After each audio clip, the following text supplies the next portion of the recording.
Evening all of you. दोस्तों, स्वागत है आपका हमारे YouTube channel school study point पर। हमने पिछली वीडियो में हम पढ़ रहे थे इंडियन जो कॉन्स्टिट्यूएंट असेंबली थी उसके बारे में हमने लगभग पढ़ लिया था, और आज थोड़ा सा उसका भाग रहता है, उसको हम कंप्लीट करेंगे और उसके बाद हम भारतीय संविधान के जो अनुच्छेद हैं उनको स्टार्ट करेंगे। अनुच्छेद और भाग हम साथ साथ पैरेलली पढ़ेंगे ताकि दोनों को एक साथ में कंप्लीट किया जा सके। आज मैं 2-4 बातें कॉन्स्टिट्यूएंट असेंबली की रहती हैं वो मैं आपको बता रहा हूँ, बहुत इम्पोर्टेंट है। जो संविधान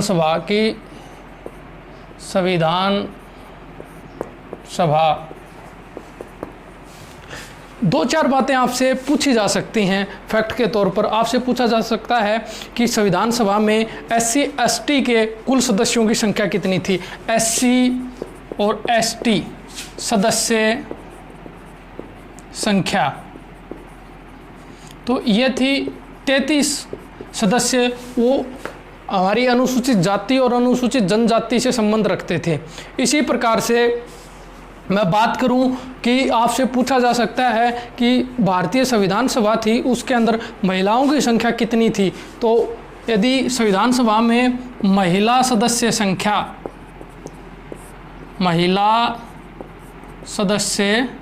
संख्या ये थी 15 महिलाएं उसके अंदर सदस्य थी, जिसमें सुचेतला कृपलानी, सरोजनी नायडू जो बाद में उत्तर प्रदेश की प्रथम राज्यपाल जो है बनाई गई, उसी आधार पर मैंने 1-2 बातें आपको शुरू में बताई थी कि जब कॉन्स्टिट्यूएंट असेंबली का गठन हुआ उस समय 389 कुल सदस्यों की संख्या थी, जिसमें ब्रिटिश कमिश्नर भी थे, देशी रियासतें भी थी और ब्रिटिश प्रांत भी थे। मैंने अलग अलग करके आपको एक बातें बताई थी। उसके बाद यदि आपको पूछा जाए, जब 15 अगस्त 1947 को भारत देश आज़ाद हुआ और उसके बाद पाकिस्तान अलग पृथक राष्ट्र हुआ, उसी प्रकार से जो भारत है वो अलग पृथक राष्ट्र के रूप में घोषित हुआ। उस दोनों राष्ट्रों के अलग अलग होने के बाद जो मुस्लिम लीग के सदस्य जो इंडियन कॉन्स्टिट्यूएंट असेंबली में थे वो अलग हो गए। उसके अलग होने के बाद सदस्य संख्या किस प्रकार से रही। जो संविधान सभा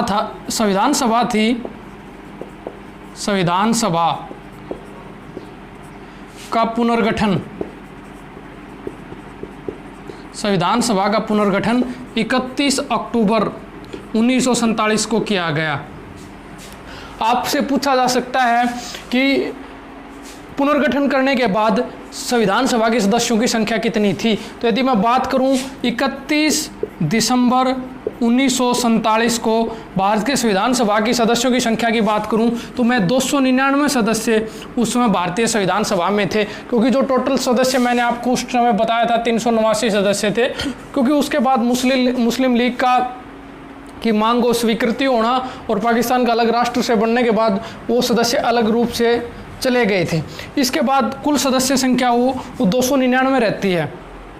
लेकिन जब 26 नवंबर 1949 को भारत का संविधान बनके तैयार हुआ और उसके बाद संविधान पर हस्ताक्षर किए गए, उस समय अंतिम समय में आपसे पूछा जा सकता है कि 26 नवंबर 1949 को भारतीय संविधान सभा के सदस्यों की संख्या कितनी थी। तो उस संख्या की बात करें तो उस समय 284 सदस्य थे। 284 सदस्यों के संविधान पर सिग्नेचर हैं या हस्ताक्षर हैं, संविधान पर हस्ताक्षर किए थे। यहाँ आपसे हरियाणा जीके से भी एक रिलेटेड क्वेश्चन पूछा जा सकता है कि एकमात्र सदस्य जो कि हरियाणा की तरफ से संविधान सभा के सदस्य थे, चौधरी रणवीर सिंह हुड्डा, या हरियाणा के पूर्व मुख्यमंत्री चौधरी भूपेंद्र सिंह हुड्डा के पिताजी थे और एक फ्रीडम फाइटर थे रणवीर सिंह हुड्डा, एकमात्र सदस्य जो कि हरियाणा की तरफ से कॉन्स्टिट्यूएंट असेंबली में थे, जिन्होंने भारतीय संविधान बनाने में अपना योगदान दिया। ये एकमात्र सदस्य थे चौधरी रणवीर सिंह हुड्डा। कुछ सालों पहले इनका निधन हो गया था और अब ये इस दुनिया में नहीं है। एकमात्र सदस्य थे। 26 नवंबर 1949 को भारतीय संविधान में सदस्यों की संख्या 284 थी। ये थी कॉन्स्टिट्यूएंट असेंबली के कुछ फैक्ट्स जो मैंने आपको बताए। अब हम बात करेंगे संविधान की, संविधान के अनुच्छेदों की। यदि मैं बात करूं संविधान की तो 26 नवंबर 1949 को भारत का संविधान बनकर के तैयार हो गया। उस समय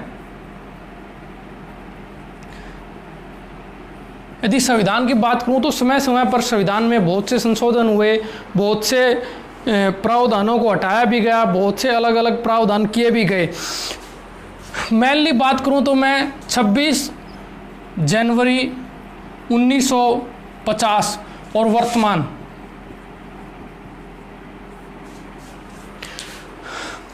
26 जनवरी 1950 को यदि मैं भारतीय संविधान की बात करूं तो उस समय करीब करीब 395 इसमें अनुच्छेद थे। अनुच्छेद की बात करूं 395 और वर्तमान की मैं बात करूं तो करीब करीब 465 प्लस 65 से ज़्यादा अनुच्छेद हैं। भाग की बात करूं तो मैं उस समय 22 भाग थे, अब वर्तमान समय में मैं बात करूं तो 25 भाग हैं। ये 395 अनुच्छेद 26 जनवरी 1950 को थे और वर्तमान में 465 अनुच्छेद हैं। और भाग की यदि मैं बात करूं तो उस समय 22 भाग थे और वर्तमान में करीब करीब 25 भाग हैं। और उस समय अनुसूचियों की बात करूं मैं, मूल संविधान में अनुसूची उस समय केवल 8 अनुसूचियां थी। मैंने जब आपको अनुसूचियां करवाई तो उस समय अलग अलग मैंने आपको बताया भी था कि जब 8 अनुसूचियां तो मूल संविधान के अंतर्गत थी, लेकिन जब 9वीं अनुसूची जोड़ी गई तो मैंने आपको उसके बारे में पूरी स्टोरी का जिक्र किया था कि क्यों जोड़ी गई, 10वीं अनुसूची किस लिए जोड़ी गई, 11वीं अनुसूची किस लिए जोड़ी गई, 12वीं अनुसूची किस लिए जोड़ी। इन बातों का मैंने डिटेल से अलग अलग जिक्र किया है। यदि वर्तमान की बात करूँ तो मैं 12 अनुसूचियाँ वर्तमान संविधान के अंतर्गत अभी भी इसके अंदर प्रावधान है, जो कि करीब करीब 12 अनुसूचियाँ हैं। अब हम बात करेंगे फैक्ट के तौर पर पूरे कॉन्स्टिट्यूशन की। ये 26 जनवरी 1950 की स्थिति है और ये वर्तमान की स्थिति है। आशा करता हूँ ये बातें आपको समझ में आ रही होंगी।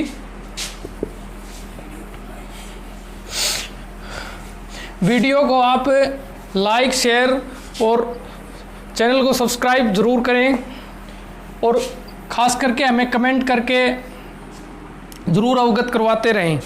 अब हम बात करेंगे संविधान की। आज हम बात करेंगे सबसे पहले भारत के संविधान के भाग प्रथम की और आर्टिकल 1 और 4 तक। ये भाग प्रथम में क्या बातें हैं उसका हम जिक्र करेंगे आज। यदि मैं संविधान में बात करूं भाग फर्स्ट की अर्थात पार्ट 1,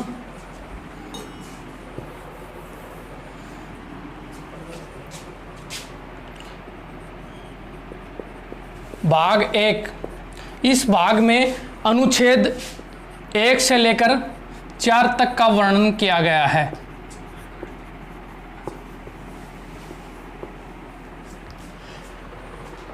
अब हम बात करेंगे सबसे पहले अनुच्छेद 1 की। अनुच्छेद 1 में क्या कहा गया है? अनुच्छेद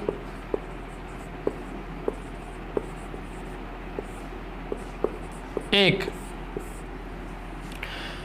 हम अब अनुच्छेद वाइज एक एक अनुच्छेद जो हमारे प्रतियोगी परीक्षाओं से बहुत महत्वपूर्ण है उनका डिटेल से यहाँ पर डिस्कस करेंगे। अब हम बात करेंगे अनुच्छेद 1 की। अनुच्छेद 1 में क्या कहा गया है? अनुच्छेद 1 में कहा गया है इंडिया दैट इज भारत, जो इंडिया है वही भारत है। India that is Bharat, India that is Bharat. अर्थात जब कॉन्स्टिट्यूएंट असेंबली के अंदर भारत के नामकरण की बारी आई तो उस समय सभी सदस्यों के अलग अलग विचार थे। किसी ने कहा कि पूरे देश का नाम भारत होना चाहिए, कुछ लोगों का मत था कि इंडिया होना चाहिए, कुछ लोगों का मत था कि हिंदुस्तान होना चाहिए। लेकिन उस समय कॉन्स्टिट्यूएंट असेंबली के अध्यक्ष डॉक्टर राजेंद्र प्रसाद ने एक सुझाव दिया था, क्यों ना कि भारत के हम दोनों नाम रख लें, क्योंकि जो विदेशी लोग थे वो भारत को इंडिया के नाम से जानते थे और जो हमारे यहाँ भारत के लोग थे हम उसको भारत के नाम से जानते थे। लेकिन उसके बाद कॉन्स्टिट्यूएंट असेंबली में जो अनेक विशेषज्ञ थे उनके विचार विमर्श के बाद भारत के दोनों नामों पर सहमति बनी।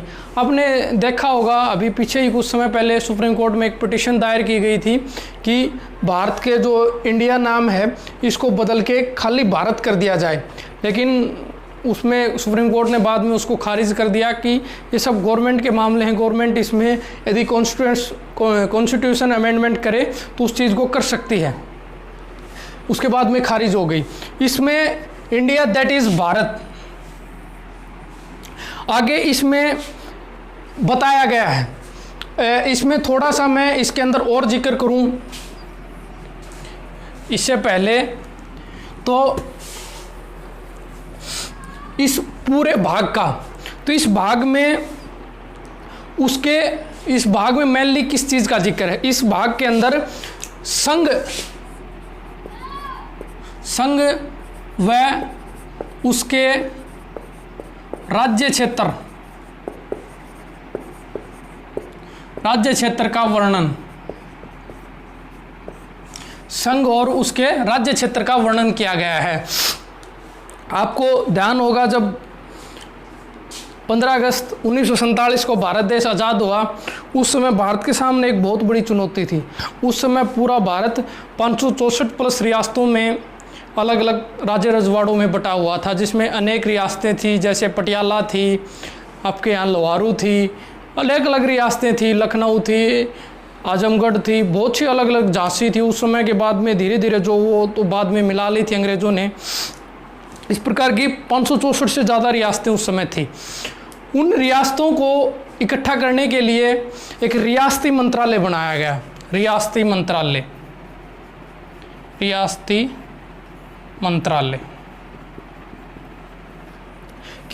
क्योंकि जो अंग्रेज़ थे, जब लॉर्ड माउंटबेटन ने भारत का विभाजन किया तो उन्होंने इस बात को स्पष्टतः उल्लेख किया था कि हम 564 रियासतों को ये खुली छूट दे रहे हैं, चाहे तो वो इंडिया के साथ रहें, चाहे पाकिस्तान के साथ रहें या फिर इंडिपेंडेंट रहें, ये निर्णय उनको खुद को करना था। लेकिन उस समय के तमाम विशेषज्ञों ने विचार विमर्श करने के बाद सरदार वल्लभ भाई पटेल को उस समय ये जिम्मेवारी सौंपी गई। उस समय सरदार पटेल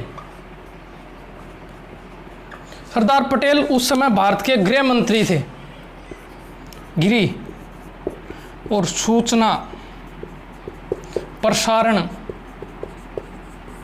सब मामलों के मंत्री इस समय डॉक्टर सरदार वल्लभ भाई पटेल थे। इनको पूरी यही जिम्मेवारी दी गई कि आप इन रियासतों का विलय करके एक भारतीय संघ का निर्माण करिए। उसके बाद सरदार पटेल इस काम में बहुत ज़्यादा स्तर तक सफल भी हुए। उन्होंने लगभग रियासतों को विलय करने के बाद 3 रियासतें ऐसी बची जिनका विलय नहीं हुआ। उसमें एक थी जम्मू एंड कश्मीर, दूसरी रियासत थी हैदराबाद, तीसरी रियासत थी जूनागढ़, गुजरात में है। ये 3 रियासतों ने भारत के अंदर विलय करने से मना कर दिया। तो उस समय सरदार पटेल ने दूरदर्शिता दिखाते हुए इस जूनागढ़ को रेफरेंडम जनमत संग्रह के माध्यम से इसका विलय करवाया गया। और उस समय जो हैदराबाद की रियासत थी, इस हैदराबाद की रियासत में उस नवाब को बार बार भारत के गृह मंत्री ने समझाने की कोशिश की कि आप भारतीय संघ के अंदर विलय करिए, लेकिन वो नहीं माना। उसके बाद पुलिस कार्रवाई के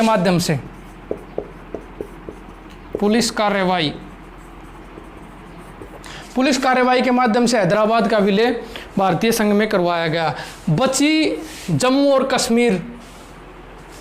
इस जम्मू कश्मीर स्टेट के कारण भारत को 70 सालों तक बहुत भारी नुकसान झेलने पड़े। जिसमें करीब करीब 40,000 लोगों की दुखद मृत्यु भी हुई और अनेकों सिक्योरिटी फोर्सेस के जवान मारे गए, उन्होंने अपनी शहादत दी। इस जम्मू और कश्मीर को विलय उस समय इंस्ट्रूमेंट ऑफ एक्सेशन, विलय पत्र पर हस्ताक्षर, विलय पत्र पर हस्ताक्षर के थ्रू इसका विलय करवाया गया। अब ये इंस्ट्रूमेंट ऑफ एक्सेशन क्या था? उस समय जम्मू और कश्मीर के तत्कालीन महाराजा हरि सिंह ने एक शर्त रखी। उन्होंने कहा कि जब पाकिस्तान की तरफ से जम्मू और कश्मीर पर कबायलियों ने आक्रमण किया, कबायलियों के भेष में जो पाकिस्तानी आर्मी थी उसने जब कश्मीर के ऊपर आक्रमण शुरू किया और करीब करीब आधा कश्मीर उन्होंने कब्जा लिया था, उसके बाद महाराजा हरि सिंह ने इंस्ट्रूमेंट ऑफ एक्सेशंस, विलय पत्र पर हस्ताक्षर किए और उन्होंने यहाँ शर्त जोड़ी कि इस रियासत का या इस रजवाड़े का जो मैं सशर्त विलय कर रहा हूँ, हालांकि उनकी 370 वगैरह की कोई शर्त नहीं थी उस समय, उन्होंने खाली उस समय इसका भारतीय संघ में विलय कर दिया था और उन्होंने कहा था कि इस इंस्ट्रूमेंट ऑफ एक्सेशन के साथ मेरी सहमति के अलावा कोई भी छेड़छाड़ नहीं की जा सकती, अर्थात जिस प्रकार से मैंने विलय किया है उसी प्रकार इसका विलय भारतीय संघ के अंदर समझा जाए। इस विलय में तीनों स्टेटों का इस प्रकार से विलय करवाया गया। ये सरदार पटेल उस समय इसको आपने भी धारणा सुनी होगी कि उस समय पंडित नेहरू इसको डील कर रहे थे। बाद में इसके ऊपर 370 डाली गई, जो स्पेशल स्टेटस दिया गया, उसका मैं बाद में जब 370 अनुच्छेद आएगा तब वहाँ हम डिटेल से पढ़ेंगे। 35 कैपिटल ए डाली गई, उसका भी हम जिक्र करेंगे। आज हम बात कर रहे हैं संघ और उसके राज्य क्षेत्र का वर्णन। जैसा कि मैंने अभी अभी आपको अनुच्छेद 1 में बताया था कि भारत अनुच्छेद 1, भारत दैट इज इंडिया, अर्थात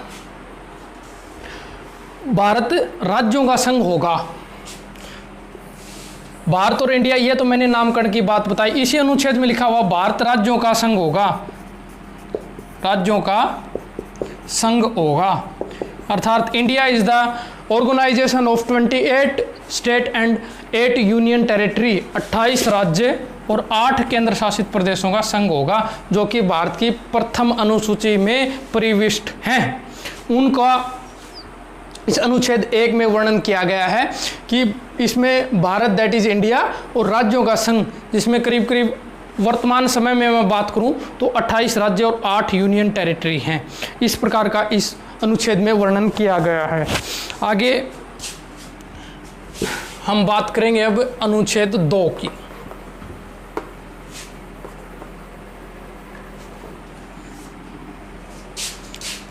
अनुच्छेद 2,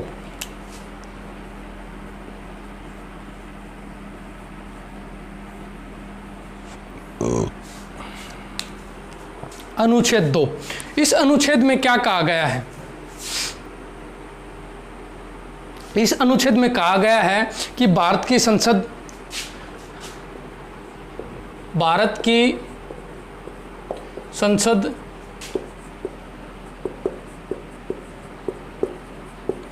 नए राज्यों का प्रवेश,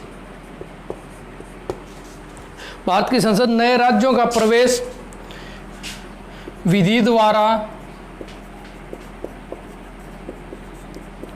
भारतीय संघ में कर सकती है।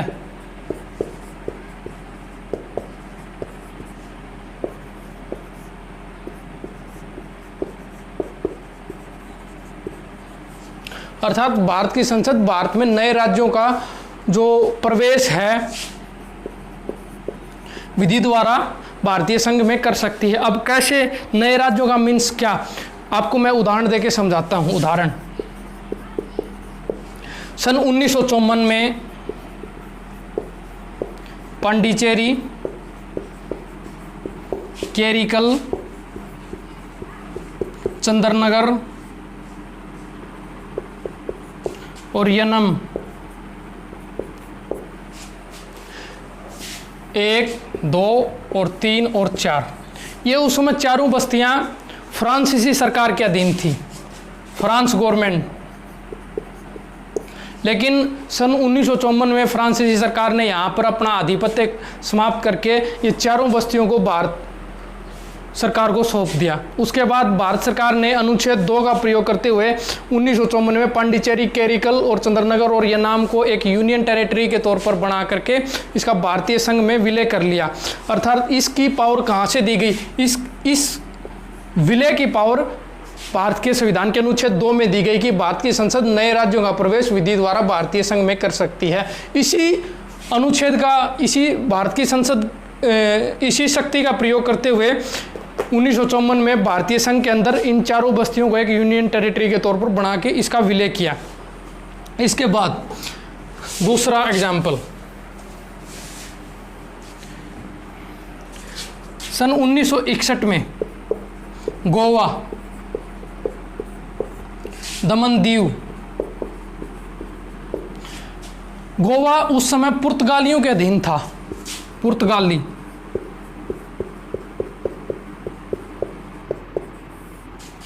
पुर्तगालियों के अधीन था, लेकिन पुर्तगालियों पर उस समय भारत सरकार ने कार्रवाई करके गोवा को अपने अधीन लिया और 12वें संविधान संशोधन के द्वारा 1961 में भारतीय संघ में इसका विलय करवा लिया गया। भारत की, क्योंकि वो भी किसके द्वारा किया गया? इसी अनुच्छेद 2 के द्वारा जो भारत की संसद को शक्तियां प्रदान की गई हैं, उसी के द्वारा गोवा और दमन दीव का भारतीय संघ के अंदर विलय किया गया और उस समय गोवा को यूनियन टेरिटरी बनाया गया था। लेकिन बाद में 1987 में इसको पूर्ण स्टेट का दर्जा दे करके भारतीय संघ में अब वर्तमान समय में ये राज्य है। ये उस समय पुर्तगालियों से मुक्त करवाया गया। ये था भारत की अनुच्छेद 2, जो कि भारत की संसद को नए राज्यों के प्रवेश की अनुमति इस अनुच्छेद के द्वारा प्रदान की गई है।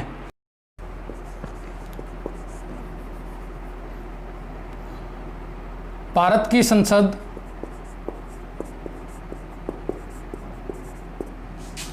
वर्तमान राज्यों के नाम व सीमाओं में परिवर्तन अथवा नए राज्यों का निर्माण कर सकती है।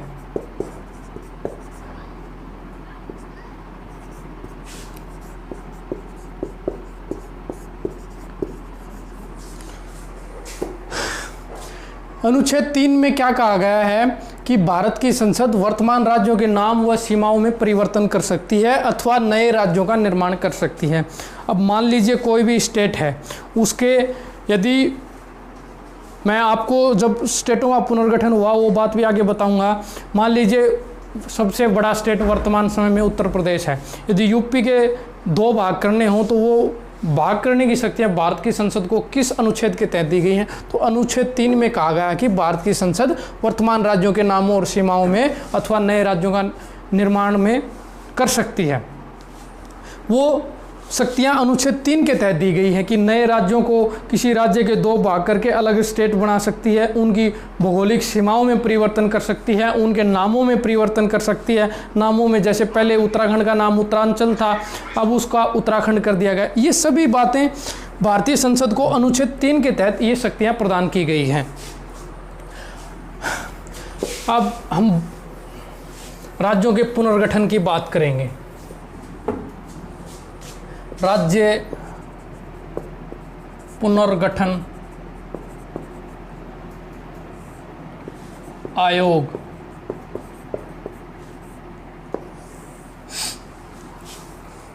जब भारत 15 अगस्त 1947 को आज़ाद हुआ तो उस समय लोगों की मांगे भी रही थी कि उनकी मांग के अनुसार नए स्टेटों का निर्माण किया जाए।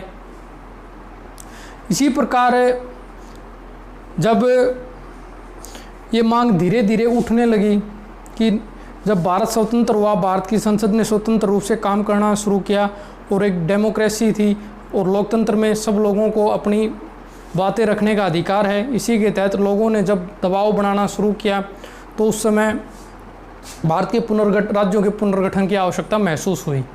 तो उस पुनर्गठन को करने के लिए उस समय एक बहुत बड़ी जो मांग थी उस समय आंध्र प्रदेश की थी कि आंध्र प्रदेश को अलग राज्य बनाया जाए। एक दिसंबर 1952 में एक रामलू नाम का व्यक्ति था, रामलू।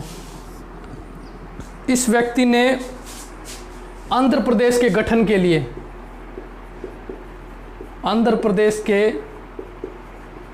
के लिए अनशन शुरू कर दिया। अनशन की शुरुआत इस व्यक्ति ने कर दी, लेकिन उस समय भारत सरकार ने इस मांग को नज़रअंदाज किया। लेकिन इस व्यक्ति की 58 दिन के बाद मृत्यु हो गई। फलस्वरूप सरकार पर जो जन दबाव था वो बढ़ा।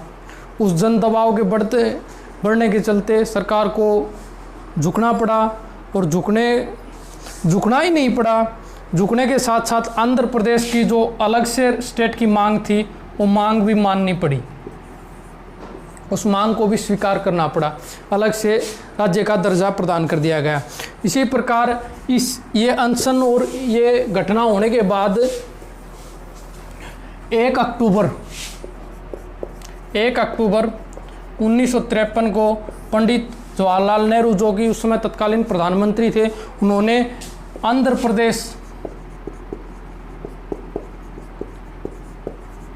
प्रदेश को नए राज्य के रूप में गठन को मंजूरी प्रदान कर दी। इसका नए राज्य के रूप में गठन कर दिया गया। अब ये गठन होने पर, क्योंकि आपको एग्जाम में पूछा जाएगा कि भाषाई आधार पर गठन होने वाला प्रथम राज्य कौन सा है, भाषाई आधार पर गठित राज्य, ये आंध्र प्रदेश। भाषाई आधार पर गठित होने वाला प्रथम राज्य आंध्र प्रदेश है, जिसका गठन भाषाई आधार पर किया गया था। वही भाषाई आधार 2014 में फिर आंध्र के पुनर्गठन का कारण बनेगा, क्योंकि उसके बाद इसमें तेलंगाना को अलग किया जाएगा। तो ये भाषाई आधार पर गठन होने वाला प्रथम राज्य था। इसी प्रकार जब आंध्र प्रदेश का भाषाई आधार पर गठन कर दिया तो फलस्वरूप विभिन्न अलग अलग प्रदेशों से विभिन्न समुदायों की, विभिन्न भाषाई क्षेत्रों के विविध लोगों की मांगें उठने लगी कि हमारे अलग अलग जो भाषाई क्षेत्र विशेष था उसको अलग अलग स्टेटों का दर्जा दिया जाए। अब इन मांगों को बढ़ते हुए देखते हुए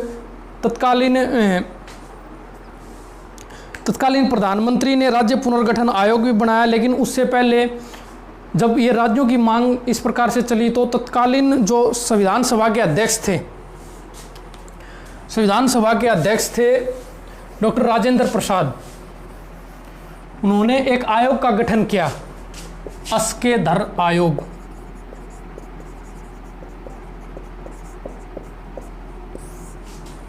इस आयोग को कहा गया कि आप भारतीय जो संघ है उसको स्टडी करिए और उसमें हमें सिफारिशें करिए कि राज्यों का पुनर्गठन किस आधार पर किया जाए, क्योंकि उस समय भाषाई आधार पर और क्षेत्र विशेष के आधार पर राज्यों के गठन की प्रथा बहुत उस समय मांग जोर पकड़ रही थी। इसके फलस्वरूप जब ये 4 सदस्यीय आयोग था, 4 सदस्यीय आयोग,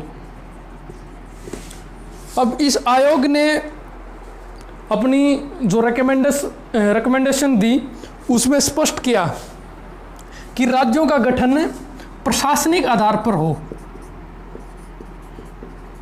प्रशासनिक आधार पर, न कि भाषाई आधार पर या क्षेत्र विशेष आधार पर। इस मांग को उन्होंने खारिज कर दिया और राज्यों के गठन को प्रशासनिक आधार पर करने की अनुशंसा पेश की। इसके बाद कांग्रेस ने अपने जयपुर अधिवेशन में इस अस्केधर आयोग की कमेटी की रिपोर्ट को अध्ययन करने के लिए अपनी आंतरिक कमेटी का गठन किया गया, JVP, आप ऐसे याद रख सकते हो। पंडित जवाहरलाल नेहरू तत्कालीन प्रधानमंत्री, सरदार वल्लभ भाई पटेल तत्कालीन होम मिनिस्टर और पट्टाभी सीतारमैया उस समय के कांग्रेस के कद्दावर नेता, इन तीनों की समितियों का गठन उस समय कांग्रेस के द्वारा किया गया। इन्होंने भी इसी बात को दोहराया कि राज्यों का गठन एडमिनिस्ट्रेटिव रूप में हो, न कि किसी लैंग्वेज के बेस पर या किसी क्षेत्र के विशेष पर या किसी राजनीतिक दबाव के चलते इसका गठन न किया जाए, क्योंकि यदि प्रशासनिक आधार पर किसी स्टेट का गठन होगा तो उसमें प्रशासन और शासन चलाने में बहुत सुविधा रहेगी। इसके लिए इन्होंने प्रशासन के आधार पर इनका गठन की मंजूरी प्रदान की। लेकिन जैसे कि मैंने आपको बताया कि आंध्र प्रदेश के गठन के बाद 1 अक्टूबर 1953 के गठन के बाद राज्य पुनर्गठन आयोग का गठन किया गया। इस आयोग की अध्यक्ष बहुत इम्पोर्टेंट, मोस्ट इम्पोर्टेंट, फजल अली।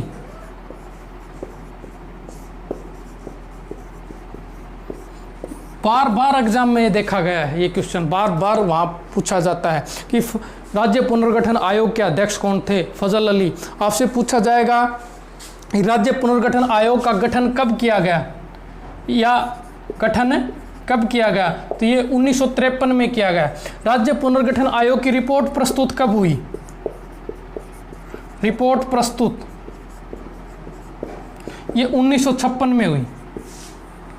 3 साल में इस आयोग ने स्टडी की और उसके बाद अपनी रिपोर्ट 1956 में प्रस्तुत की, जिसके आधार पर भारतीय जो राज्य पुनर्गठन अधिनियम था वो पारित हुआ और उसके बाद नए सिरे से राज्यों का गठन हुआ। इस आयोग की रिपोर्ट आने के बाद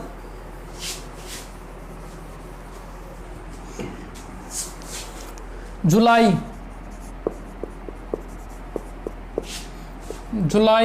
1956 में राज्य पुनर्गठन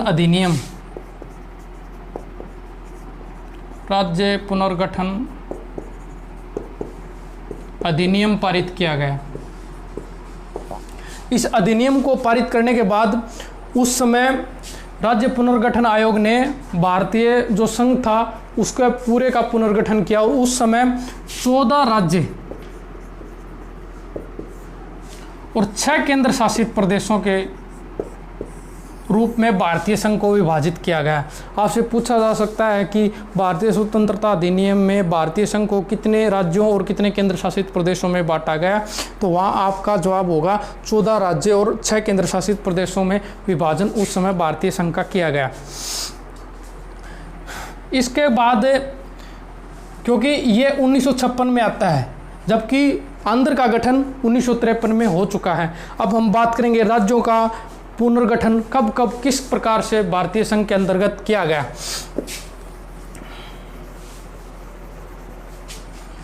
मैंने आपको पहले ही बताया कि 1 अक्टूबर 1953 को आंध्र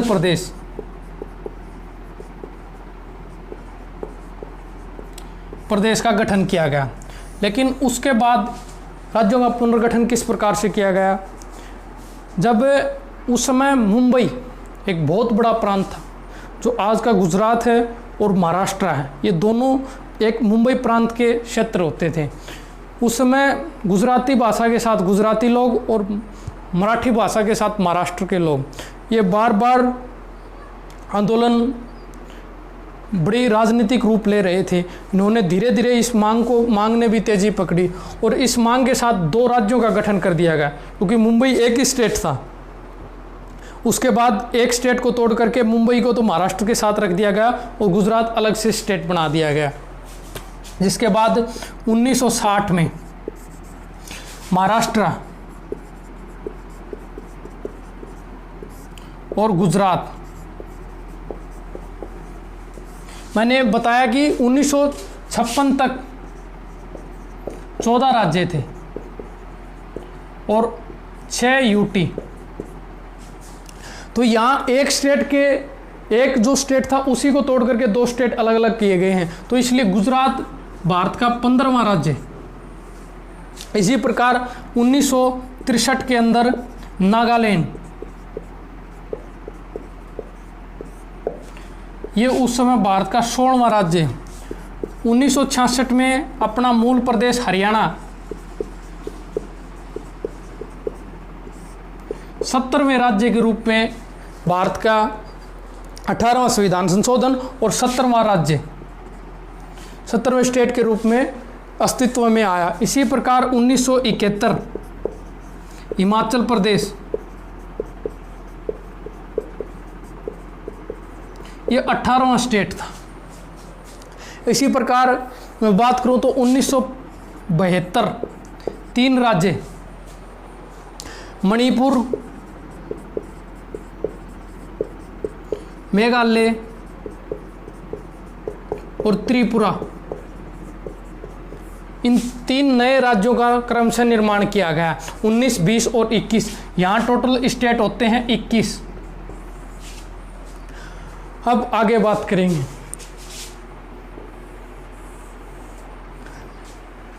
सन 1975 में सिक्किम मोस्ट इम्पोर्टेंट, कई बार आपसे एग्जाम के अंदर पूछ लिया जाता है कि सिक्किम भारत का कौन सा राज्य बना था, तो आपका आंसर होना चाहिए 22वें राज्य के रूप में अस्तित्व में आया था 1975 में।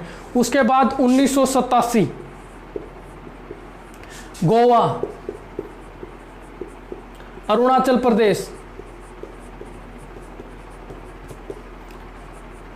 इसी प्रकार तीसरा मिजोरम, ये 3 नए राज्य उस समय अस्तित्व में आए। 22 के बाद 23, 24 और 25 स्टेट क्रमशः यहाँ होते हैं। उसके बाद कई सालों तक पुनर्गठन नहीं किया गया। उसके बाद की यदि मैं बात करूं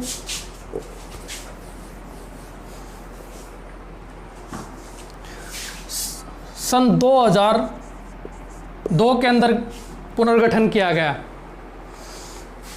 1 नवंबर 2002 इसमें छत्तीसगढ़, इसके बाद 9 नवंबर 2002 को उत्तराखंड, इसी प्रकार 15 नवंबर 2002 को यहाँ झारखंड। क्रमशः 25 स्टेट हो चुके थे, 26, 27 और 28वें राज्य के रूप में अस्तित्व में आए। उसके बाद जो सबसे पहले भाषाई आधार पर जो स्टेट बना था वो आंध्र था, उसका दोबारा से भाषाई आधार पर विभाजन किया गया, जिसमें तेलुगु भाषा के साथ तेलंगाना अलग राज्य का पुनर्गठन किया गया।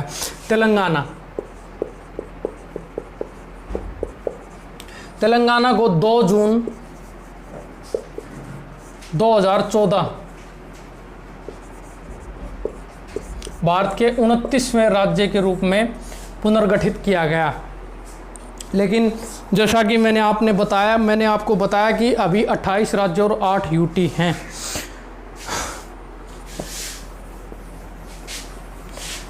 अब हम बात करेंगे 4, 5 और 6 अगस्त 2019 भारत के इतिहास में एक महत्वपूर्ण निर्णय केंद्र की मोदी सरकार ने उस समय लिया।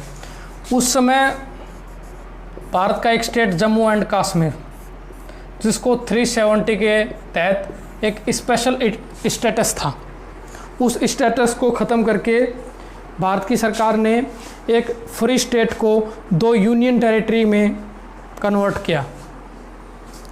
अब ये यूनियन टेरिटरी, ये पहला मामला था जब किसी स्टेट को तोड़ करके यूनियन टेरिटरी बनाया गया। अब तक कोई भी ऐसा केस नहीं था, क्योंकि अब तक जितने यूटी थे उनको ही स्टेट का दर्जा दिया जाता था। अब पहली बार ये घटना हो रही थी कि किसी स्टेट को तोड़ करके 2 यूनियन टेरिटरी बनाए गए।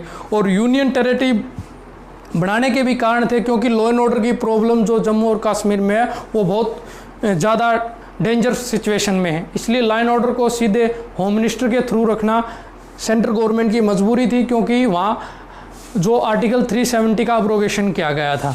इसके लिए जम्मू और कश्मीर को 2 यूटी में बांट दिया गया, जम्मू और कश्मीर और लद्दाख। लद्दाख यूटी अलग और JNK यूटी अलग। अब एक स्टेट के 2 यूटी बना दिए गए, इसका मतलब यूटी बढ़ करके कितने हो गए, पहले 7 थे प्लस 2 और 9, और स्टेट को तोड़ा गया तो स्टेट एक कम हुआ, स्टेट कितने हो गए अब 28। ये जम्मू और कश्मीर का था। लेकिन उसके बाद दिसंबर 2019 में ही जो दमन दीव और दादरा नगर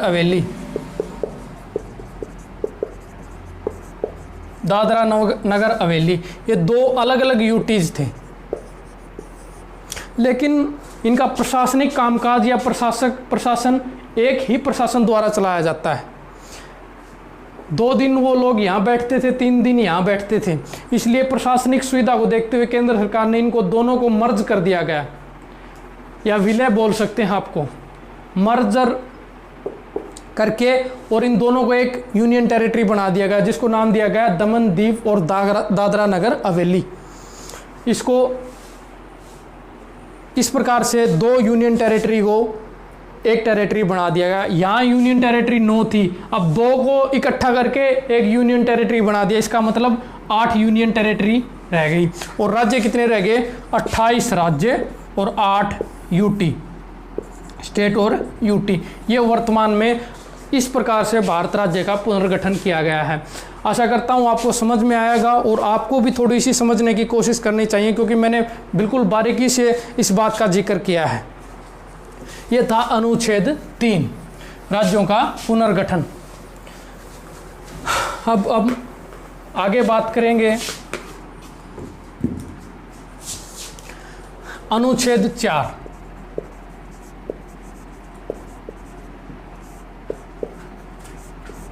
इस अनुच्छेद 4 में क्या कहा गया है? इस अनुच्छेद में कहा गया है कि अनुच्छेद 2 और 3 में संशोधन करना हो तो वो संशोधन अनुच्छेद 4 के द्वारा किया जाएगा, वहाँ अनुच्छेद 368 लागू नहीं होगा। अनुच्छेद 4 में कहा गया है कि संविधान के आर्टिकल 2 और 3 में संशोधन आर्टिकल 4 के द्वारा होगा। यहाँ अनुच्छेद 368 लागू नहीं होगा।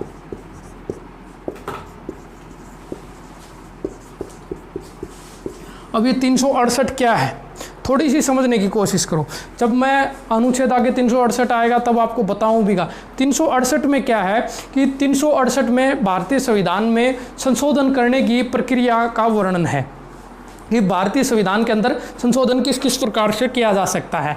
3 प्रकार की विधियां हैं। एक सामान्य जो कानूनों का निर्माण करना है वो भारत सरकार 1/2 मेजोरिटी +1 के साथ कर सकती हैं।